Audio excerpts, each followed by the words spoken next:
জুমার দিনে দুটো সময় থাকে। এই সময় আপনি যে দোয়াই করবেন আল্লাহ কবুল করবেন ইনশাআল্লাহ, যদি আপনার আকীদার মধ্যে শিরক না থাকে, আমলে বেদাত না থাকে এবং রিজিকটা হালাল হয়। সময়টা হচ্ছে জুমার খুতবা, খতিব যে খুতবা দেওয়ার পরে নামাজ পড়ান না, খুতবার পরে নামাজ পড়ান। খুতবা শুরু হওয়া থেকে নামাজ শেষ হওয়ার এই যে মধ্যবর্তী সময়, এই সময় দোয়া কবুল হয়। আজকে আমরা কয়জন দোয়া করেছি? ইমাম সাহেবরা, খতিব সাহেবরা দোয়া করেছেন খুতবায়। জনগণ আমরা আরবি সম্পর্কে এতটাই অজ্ঞ যে যখন ইমাম দোয়া করেন ওইটা যে দোয়া, এই দোয়ার সাথে আমিন বলতে হবে এটাও আমাদের জানা থাকে। প্রত্যেক মেম্বার থেকে আজকে বলা হয়েছে আল্লাহুম্মা আইজ আল ইসলাম ওয়াল মুসলিমিন। তখন মানুষ বসে বসে আঙ্গুল ফুটায়, মোবাইল টিপে, জানেই না যে দোয়া হচ্ছে আল্লাহুম্মা আইজ আল ইসলাম ওয়াল মুসলিমিন।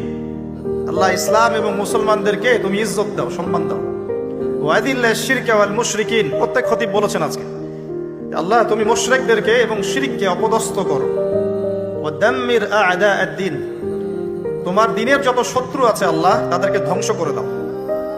ওয়ানসুর ইবাদাকাল মুমিনিন, আল্লাহ তোমার মুমিন বান্দাদেরকে তুমি সাহায্য করো। এগুলো কি দোয়া না? দোয়া না।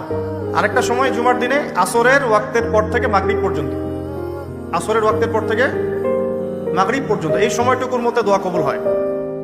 আজকে কয়জন দোয়া করেছি?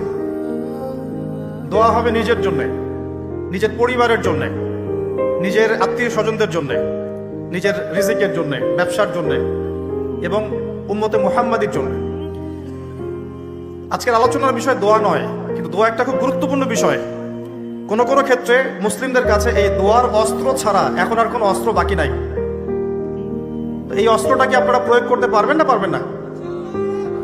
আল্লাহ পাক তৌফিক দান করুন, আমিন।